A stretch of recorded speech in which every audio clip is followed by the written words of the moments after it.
Hello बच्चों, क्या हाल चाल? बढ़िया एकदम।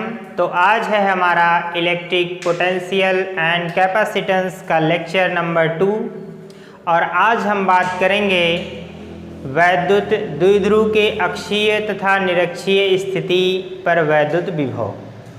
इसके पहले के लेक्चर में आप लोगों ने देख लिया है कि वैद्युत विभव क्या होता है, यानी इलेक्ट्रिक पोटेंशियल क्या है, एंड इलेक्ट्रिक पोटेंशियल डिफरेंस भी आप लोगों ने देख लिया है।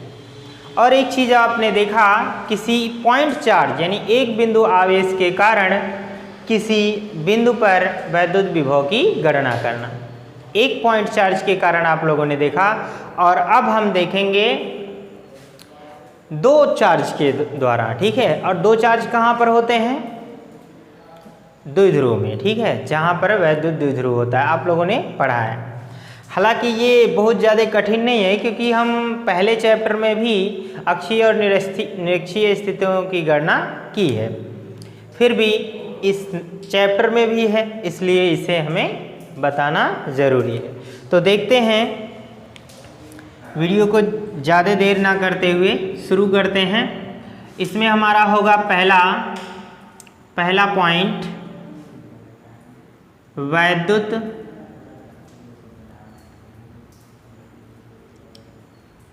द्विध्रुव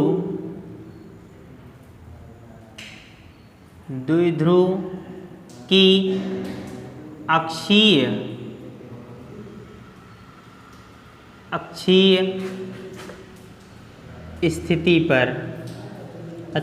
स्थिति पर वैद्युत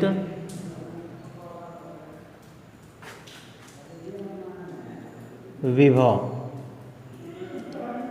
तो ये इसकी हमें गणना करनी है, ठीक है। बिल्कुल पहले चैप्टर की तरह जैसे हमने अक्षीय और निरक्षीय स्थिति पर वैद्युत क्षेत्र ज्ञात किया था, ठीक इसी तरह से हमें वैद्युत विभव की गणना भी करनी है।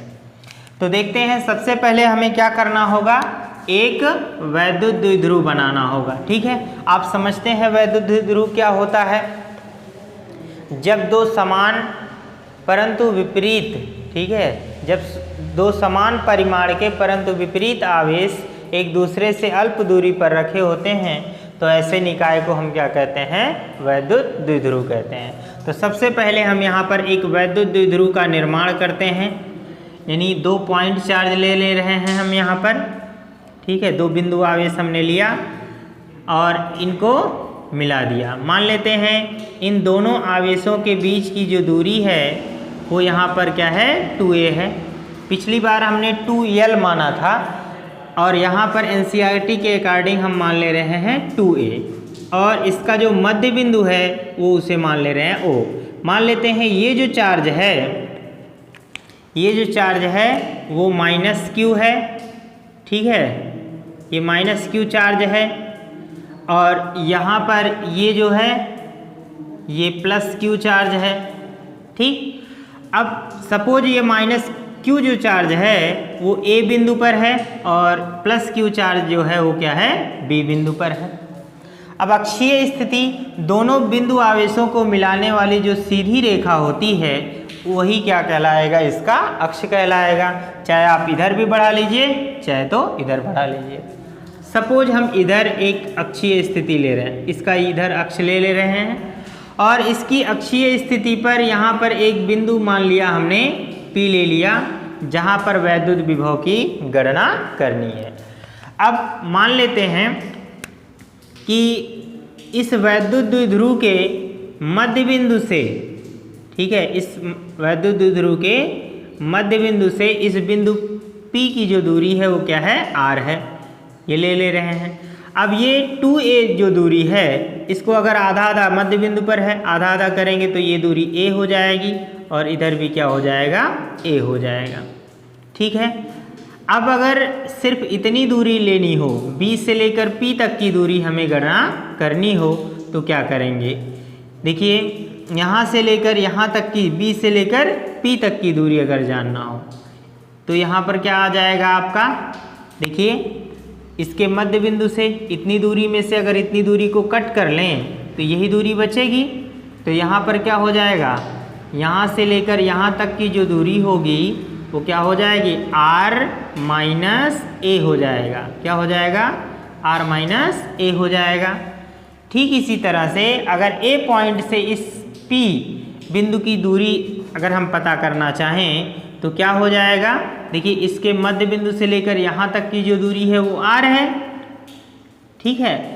और ये जो दूरी है a, ये प्लस में है इधर, इसलिए यहाँ से यहाँ तक की जो दूरी हो जाएगी वो हो जाएगा क्या, r प्लस ए हो जाएगा, ठीक है। यहाँ से लेकर ये दूरी, तो इतना तो हम क्या कर लेंगे, इस फिगर के बारे में देख लेंगे। इतनी बातें समझ में आ गई। अच्छा, यहाँ पर जो बिंदु P रखा गया है, यहाँ पर हमें टेस्ट चार्ज मान लेना है, जैसा कि हमने बताया था चूहे वाला, है ना, प्लस Q0, है ना, टेस्ट चार्ज कंसीडर करके रखना है, ठीक है। ये आपको पता है, जैसे चूहे पर एक्सपेरिमेंट करते हैं ना, ठीक उसी प्रकार हम यहाँ प्लस Q0 वाला जो चार्ज होता है उस पर हम यहाँ टेस्ट करते हैं। इसे लिखना जरूरी नहीं है, आप लिख भी सकते हैं, कोई प्रॉब्लम नहीं है। अब सबसे पहले क्या करेंगे, हम यहाँ पर अपने शब्दों में इसे एक्सप्लेन करेंगे कि कैसे हमने ये फिगर बनाया है। यहाँ पर लिखेंगे माना कि अब क्या लिखना है यहाँ पर, मैं शब्दों में, यहाँ पर आप अपने शब्दों में इस फिगर के बारे में यहाँ पर एक्सप्लेन कर देंगे। देखिए मैं भी लिख सकता हूँ, पर आपको भी ये स्ट्रेटजी समझनी होगी कि हम किसी फिगर को बनाएंगे तो उसे अपने अनुसार कैसे लिखेंगे, ठीक है। आपको क्या लिखना है मैं एक बार बता भी दे रहा हूँ। सबसे पहले लिखना है आपको, माना कि एक वैद्युत द्विध्रुव है जिसके मध्य बिंदु O से अक्षीय स्थिति में एक बिंदु P है जहाँ वैद्युत विभव की गणना करनी है, ठीक है। माना वैद्युत द्विध्रुव A B के बीच की दूरी 2a है, ठीक है, और मध्य बिंदु O से लेकर P तक की दूरी क्या है, r है। तब अब इसके बाद पूरा मेरा फेयर नोट्स रहेगा, आप इसे कॉपी में नोट कर सकते हैं, ठीक है। अब देखिए यहाँ पर सबसे पहले क्या करेंगे, प्लस Q चार्ज के कारण हम P पर वैद्युत विभव देखेंगे, ठीक है। यहाँ पर आप लिखिएगा प्लस Q आवेश के कारण वैद्युत विभव। तो विभव का फार्मूला आप लोगों ने पढ़ लिया है पिछले क्लास में। तो विभव V बराबर क्या हो जाएगा, यहाँ पर देखिए B पर पहले याद कर रहे हैं ना, तो VB इज इक्वल टू क्या हो जाएगा, 1/4 पाई एप्सिलॉन 0, और यहाँ पर हो जाएगा Q अपान, ये जो यहाँ से लेकर यहाँ तक की दूरी है वो क्या है, BP है।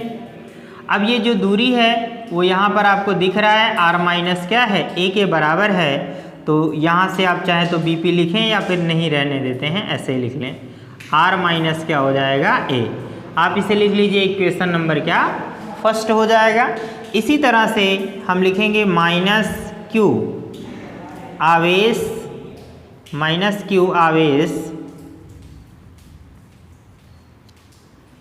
के कारण वैद्युत प्लस Q आवेश के कारण P पर, है ना, यहाँ पर ये चीज़ लिख लें, P पर वैद्युत विभव। इसी तरह से माइनस Q आवेश के कारण बिंदु P लिख सकते हैं, बिंदु P पर वैद्युत विभव। तब क्या हो जाएगा, अच्छा यहाँ पर इस चार्ज को प्लस भी ऐसे लिख लेते हैं, और यहाँ पर क्या हो जाएगा, तब A से ज्ञात कर रहे हैं क्योंकि माइनस Q कहाँ है, A पर है। तो VA इज इक्वल टू क्या हो जाएगा, 1/4 पाई एप्सिलॉन 0, और यहाँ पर देखिए माइनस Q चार्ज है तो ये माइनस Q, और अपान क्या कर लेना है, R प्लस L, यहाँ से R प्लस A, यहाँ से दूरी है, ये हो जाएगा R प्लस A। इतना आप क्या करेंगे, लिख लेंगे। अब यहाँ पर ये समीकरण है हमारा 2। अब समीकरण 1 और 2 से क्या करेंगे, P पर परिणामी वैद्युत विभव निकालेंगे, यानी P पर कुल कितना वैद्युत विभव होगा। यहाँ पर लिखिएगा P, ऐसे लिखिए अतः P पर परिणामी वैद्युत विभव, परिणामी वैद्युत विभव क्या हो जाएगा, V बराबर, देखिए सबसे पहले क्या करें, प्लस वाला लिखते हैं ना, यहाँ पर लिख लेंगे VB और प्लस क्या हो जाएगा VA। अब यहाँ क्या करते हैं, लिखिएगा समीकरण 1 व 2 से मान रखने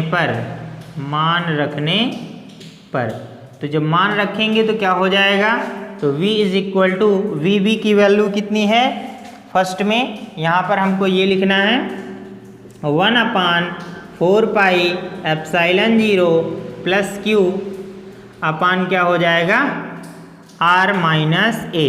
ठीक है, यहाँ स्क्वायर नहीं लगाना है, ऐसे ही लिखना है। फिर यहाँ पर हो जाएगा प्लस और यहाँ पर हो जाएगा 1/4 पाई एप्सिलॉन 0 माइनस Q अपान क्या हो जाएगा R प्लस A, इतना कर लेना है। अब यहाँ पर देखिए 1/4 पाई एप्सिलॉन 0 और Q कॉमन है, तो कॉमन कर लेते हैं 1/4 pi epsilon 0 into Q, common कर लिया। यहाँ पर क्या बचा 1/R माइनस A, और यहाँ पर देखिए Q कॉमन लिए हैं, माइनस प्लस का गुणा हो जाएगा माइनस हो जाएगा, और यहाँ पर बचेगा 1/R प्लस A बच जाएगा। ठीक है, इसको थोड़ा सा और सॉल्व कर लेते हैं, ये हो जाएगा 1/4 पाई एप्सिलॉन 0, ठीक है, इंटू क्या हो जाएगा Q। यहाँ इसे सॉल्व करें, क्रॉस मल्टीप्लाई कर दें, R प्लस A का यहाँ पर गुणा होगा तो R प्लस A ही हो जाएगा, और इसका गुणा यहाँ पर जब करेंगे तो देखिएगा R माइनस A का गुणा 1 में करेंगे तो यहाँ पर R माइनस A ही होगा, लेकिन आगे माइनस है इसलिए चिन्ह बदल जाएगा, तो ये हो जाएगा माइनस R। आप ऐसे भी समझ सकते हैं, -1 का R में गुणा हुआ माइनस हुआ, -1 का गुणा अगर इसमें किए करेंगे तो माइनस माइनस क्या हो जाएगा प्लस, और ये हो जाएगा A। ठीक है, अब यहाँ पर देखिए ये हो जाएगा हमारा R माइनस A एक कोष्टक में, दूसरे कोष्टक में क्या हो जाएगा R प्लस A, इतना कर लिया।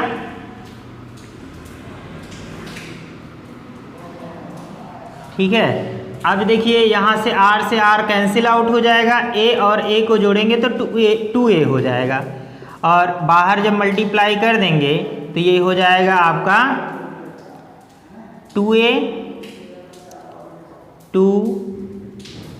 2QA 2QA अपान क्या हो जाएगा 4, या ऐसे नहीं लिखते हैं, थोड़ा सा इस तरह 1/4 पाई एप्सिलॉन 0, और ये हो जाएगा 2A है और इसमें गुणा कर दें तो 2QA, और अपान यहाँ देखिए एक फॉर्मूला है, आप छोटे क्लासों में 10th क्लास में पढ़े होंगे, ये सूत्र है A प्लस बी, एक कोष्टक में और दूसरे कोष्टक में A माइनस बी बराबर क्या हो जाता है A square minus B square. तो यहाँ पर हो जाएगा R square minus A square. आप चाहें तो यहाँ सूत्र लिख सकते हैं, सूत्र A माइनस बी और दूसरे कोष्टक में A plus B is equal to क्या होता है A square minus B square. ये फार्मूला आपको पता है, इस फार्मूले से आप ये कन्वर्ट कर सकते हैं। तो इतना तो ये आ जाएगा विभव। अब इसके बाद एक और फार्मूला है, यहाँ पर लिखना, चूंकि द्विध्रुव आघूर्ण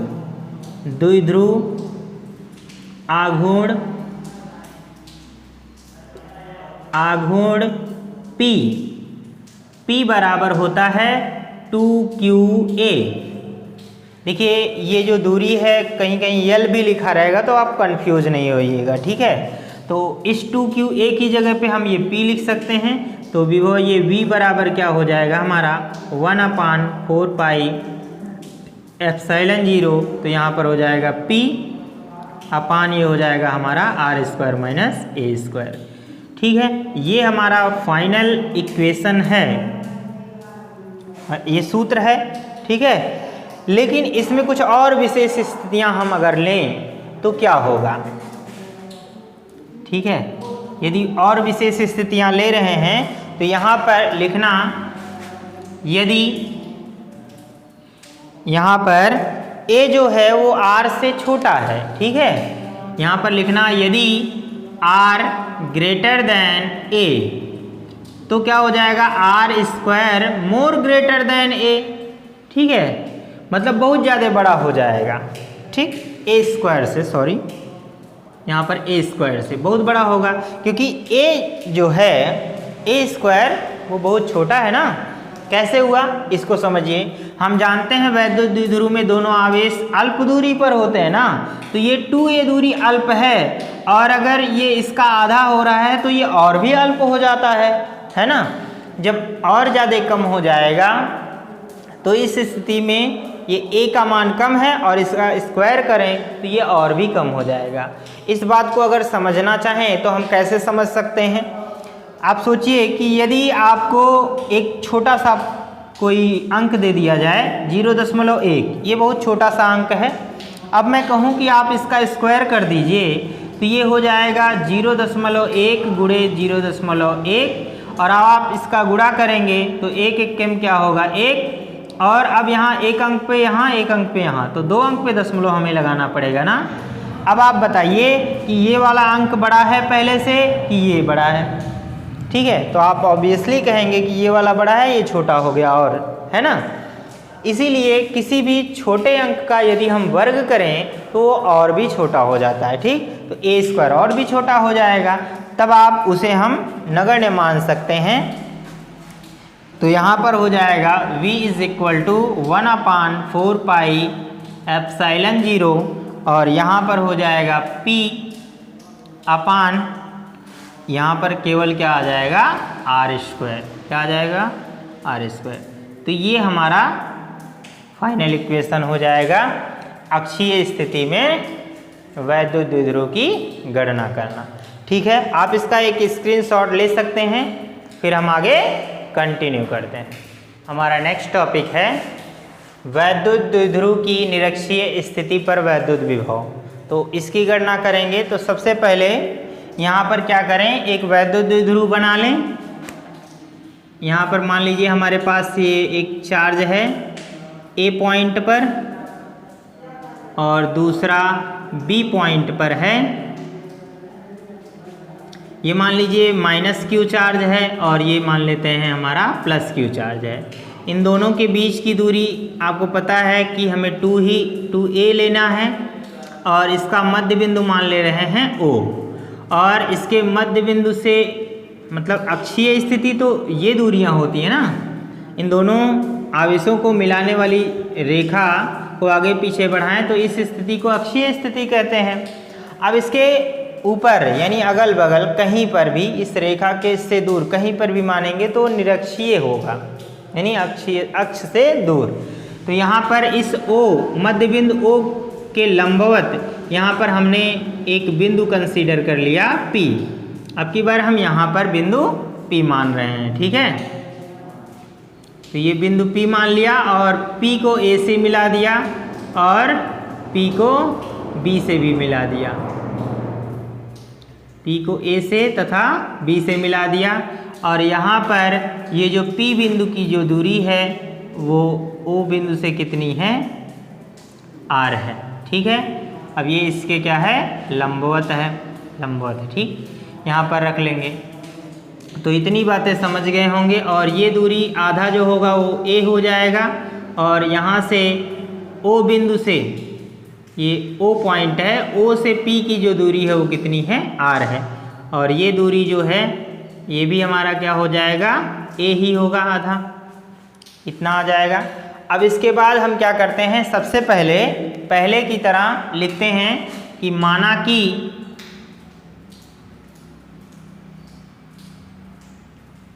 कि अब यहाँ पर सबसे पहले आप अपने शब्दों में इस फिगर के बारे में यहाँ पर एक्सप्लेनेशन देंगे। कैसे लिखेंगे, एक बार मैं फिर से बोल रहा हूँ।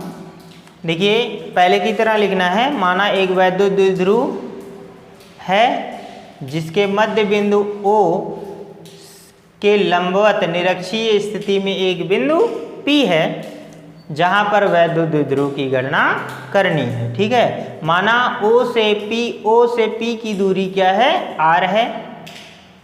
बस इतना आप लिख लेंगे। तब प्लस Q आवेश के कारण P पर वैद्युत द्विध्रुव, इतना लिखना है बस, और कुछ नहीं करना। तो यहाँ पर हम लिखते हैं तब प्लस Q आवेश के कारण, प्लस Q आवेश के कारण वैद्युत, यहाँ पर प्लस Q आवेश के कारण P पर वैद्युत विभव, वैद्युत विभव हो जाएगा। तो कैसे, प्लस Q B बिंदु पर है तो यहाँ पर हम लिख लेंगे VB इज इक्वल टू क्या हो जाएगा, 1/4 पाई एप्सिलॉन 0, ये लिख लेंगे। अब यहाँ पर ध्यान रखना है पहले से आपको, हमेशा जहाँ पर भी वैद्युत विभव या वैद्युत क्षेत्र ज्ञात करना हो तो वो आप प्लस Q0 वाला कंसीडर हमेशा करें। टेस्ट चार्ज जो है, चूहा वाला चार्ज, हमेशा आपको क्या करना है, मान के रखना है, ये दिमाग में हमेशा याद रखिएगा। तो ये हो जाएगा। और यहाँ पर आवेश क्या है, प्लस Q है, तो प्लस Q अपॉन क्या हो जाएगा, इनके बीच की दूरी, और ये जो दूरी है वो है BP के बराबर है, स्क्वायर तो करना नहीं है। अब आप इसको इक्वेशन नंबर क्या लिख सकते हैं, फर्स्ट लिख सकते हैं। ठीक है, ये फर्स्ट लिख सकते हैं। अब यहाँ पर जो BP की दूरी है, हमें तो ये दूरी A पता है और R पता है, पर ये हमें नहीं पता। लेकिन यहाँ पर इतना पता है कि ये समकोण त्रिभुज है, और समकोण त्रिभुज में कर्ण का स्क्वायर बराबर लंब स्क्वायर प्लस आधार स्क्वायर, ये वाला फार्मूला लगाएंगे और इस दूरी को हम यहाँ क्या करेंगे, ज्ञात करेंगे। तो यहाँ पर हम लिखते हैं, ऐसे लिखिएगा, त्रिभुज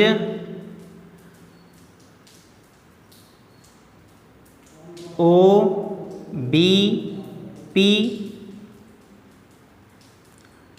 या ऐसे लिखिए BOP में। ठीक है, BOP में यहाँ पर कर्ण का स्क्वायर अर्थात BP स्क्वायर बराबर क्या हो जाएगा, BO स्क्वायर प्लस क्या हो जाएगा, OP स्क्वायर। और यहाँ पर वैल्यू पुट करते हैं, BO की वैल्यू कितनी है, A है, तो यहाँ पर मैं लिख दूंगा A स्क्वायर और प्लस ये हो जाएगा क्या, R स्क्वायर, इतना हो जाएगा। आप R स्क्वायर A स्क्वायर आगे पीछे भी लिख सकते हैं।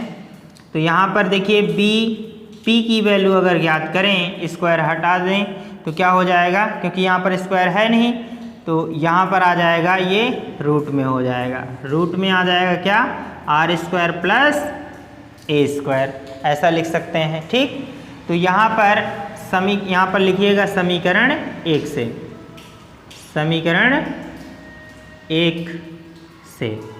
तो समीकरण 1 से क्या हो जाएगा, VB की वैल्यू आ जाएगी, VB is equal to 1/4 pi epsilon 0, और यहाँ पर हो जाएगा प्लस Q अपान, यहाँ पर देखिए R square plus A square BP की जगह पर रख देंगे अंडर रूट में, तो ये हो जाएगा under root R square plus क्या हो जाएगा, A स्क्वायर। अब आप इसे इक्वेशन नंबर मान लें सेकंड। अब हमने BP की मतलब प्लस Q के कारण वैद्युत विभव P पर है तो हमने ज्ञात कर लिया। अब बचता है कि माइनस Q के कारण हम ज्ञात करेंगे। ठीक है, यानी A बिंदु पर। तो यहाँ पर हम देखें, ऐसे लिखें, माइनस Q आवेश के कारण P पर वैद्युत विभव, P पर वैद्युत विभव क्या हो जाएगा, ठीक इसी तरह से यहाँ पर ये मान लेना है कि ये R square plus A square आया है, ठीक है, इसके बीच की दूरी। तो यहाँ पर क्या हो जाएगा, VA बराबर 1/4 पाई एप्सिलॉन 0 और ये हो जाएगा -q अपॉन ये जो दूरी है वो क्या है, AP के बराबर है, ठीक है, AP हो जाएगा। अब AP की जो वैल्यू है वो ज्ञात करेंगे तो देखिएगा ये भी समकोण त्रिभुज है, इसमें भी वही दूरी लंब है R और इसमें A था, इसमें भी वही चीज़ें हैं। तो यहाँ पर AP की वैल्यू भी क्या आ जाएगी, √R² प्लस A² के बराबर है। यहाँ पर लिखना चूँकि BP बराबर किसके है, AP के, और ये बराबर हो जाएगा आपका R² प्लस A² के, ठीक है। तो ये वैल्यू यहाँ पर रख दें तो ये हो जाएगा हमारा VA is equal to 1/4 pi epsilon naught -q upon √R² plus A²। कितना हो जाएगा, ये हम ले लेते हैं इक्वेशन नंबर 3, ठीक है। अब इक्वेशन नंबर 3 हो गया। अब हम परिणामी विभव निकालेंगे, है ना। तो यहाँ पर क्या लिखिएगा, अतः P पर परिणामी